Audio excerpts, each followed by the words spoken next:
No ano passado, 105 pessoas trans foram mortas no Brasil. Apesar de o país ter registrado 14 casos a menos que em 2023, o país segue pelo 17º ano consecutivo como o que mais mata pessoas trans no mundo. O dia 29 de janeiro é o Dia da Visibilidade Trans e a data é um convite para a reflexão sobre os direitos humanos. Hoje eu converso com a secretária dos Direitos Humanos e Participação Popular, Kelly Araújo, que nos traz mais informações sobre o assunto. Kelly, é um prazer recebê-la aqui no Sala de Entrevista para tratar sobre um assunto tão importante quanto este. Muito obrigada. Boa tarde a todas as pessoas. Hoje é um dia muito emblemático para a comunidade LGBTQIAPN+, onde nós rememoramos, todo o processo de luta histórica na promoção de direitos e proteção para pessoas trans e travestis. Então, falar desse tema é muito caro para nós, porque demarca, inclusive, o compromisso governamental na redução desses indicadores que são tão negativos para o Estado, como também para o Brasil.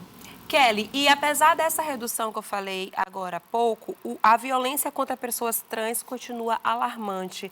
Quais fatores explicam essa violência e esses números? É imprescindível a gente compreender que ainda nós vivemos um cenário de muita intolerância, discriminação, onde pessoas trans e travestis possuem negação de direitos, inclusive do próprio direito à vida, Então, é muito importante a compreensão de que nós precisamos pensar um processo de reeducação para a diversidade, porque a fatalidade, a morte de pessoas trans e travestis está envolvida com um aspecto social, onde essas pessoas são vistas como menos dignas de estarem vivas.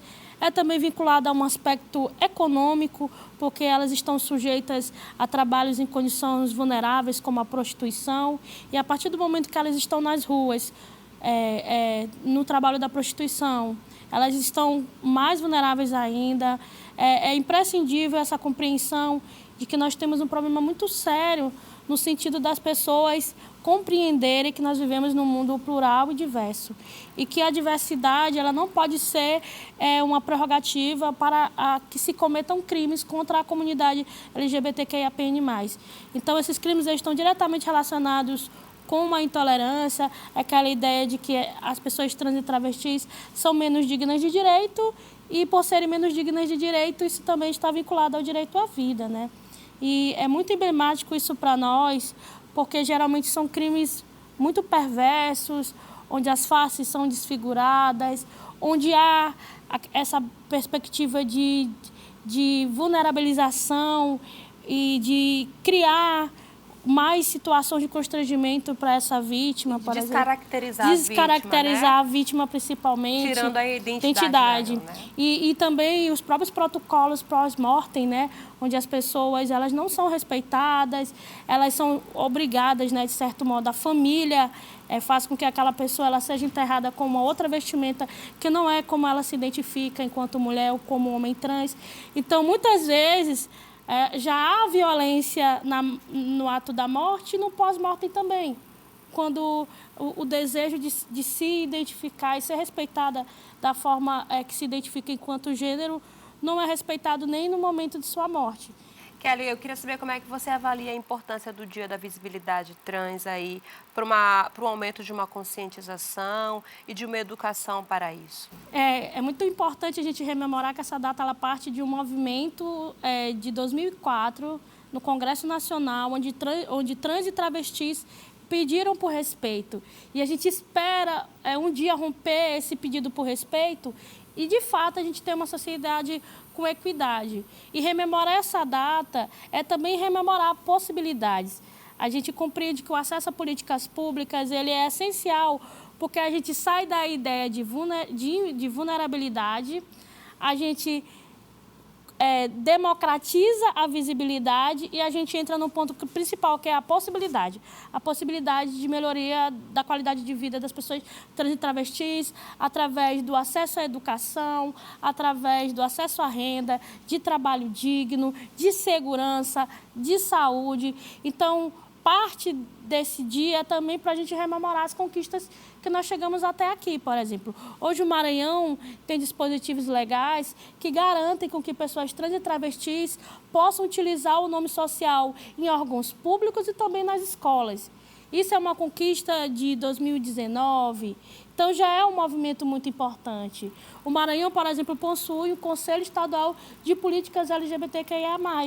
Então, a partir do momento que nós temos espaços de consulta, de controle social e de garantia de direitos, a gente consegue apresentar outras possibilidades. Para você ter uma ideia, o Maranhão está atualmente com um projeto piloto chamado Empodera Mais, através do Ministério dos Direitos Humanos e Cidadania, onde a população LGBT da região metropolitana e de mais alguns municípios vai ter acesso à capacitação e atendimento multidisciplinar para inserção no mercado de trabalho digno.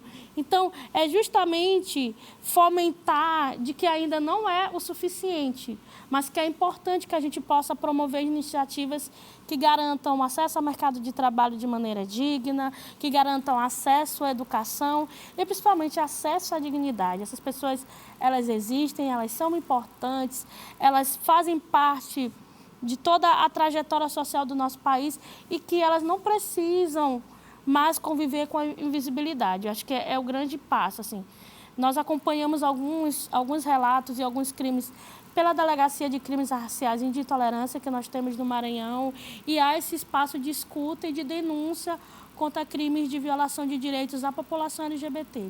E aí, para a gente finalizar, eu queria que você deixasse um recado para além do Dia da Visibilidade Trans, né, mas para uma sociedade mais igualitária. Nós vivemos num país plural, onde foi se criado no imaginário popular que o Brasil é o país da democracia racial, é o país das oportunidades e igualdades. E a gente precisa colocar isso em prática, né? A gente precisa pensar essa sociedade mais plural, mais democrática, com acesso a direitos.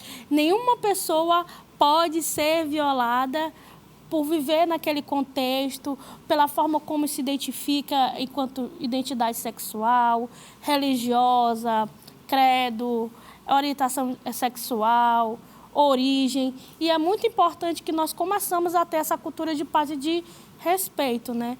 A gente quer sair desses indicadores ruins e, principalmente, faço uma menção muito especial às pessoas trans e travestis, que nós vamos ter no Maranhão uma conferência estadual de direitos da população LGBT, a Conferência Estadual LGBT. A ideia é que ela seja realizada com o indicativo de construirmos propostas para o estado do Maranhão e também para a etapa nacional, e é muito importante que vocês participem. A gente precisa ouvi-los e ouvi-las. A gente precisa entender suas demandas e construir, de fato, uma política pública plural e que tenha a cara de todas as pessoas. Nós já temos um plano estadual de políticas LGBTs assinado pelo governador Carlos Brandão no ano passado, mas a gente quer avançar ainda mais. E não tem como a gente avançar na política sem ouvir e atender essas pessoas. Então, muito obrigada pela oportunidade de estar aqui e, principalmente, lembrar mais uma vez que falar de visibilidade trans e travestis é também falar sobre o esperançar e a garantia de direitos. É isso, Kelly. Obrigada por suas explicações. Foi muito válido. Acredito que todos de casa puderam entender mais e saber também aonde essas pessoas podem ser atendidas e acolhidas, né? Que eu acho que é o mais importante. Muito obrigada por sua entrevista. Obrigada, gente. Eu conversei com a secretária dos Direitos Humanos e Participação Popular, Kelly Araújo. Eu volto com você no estúdio.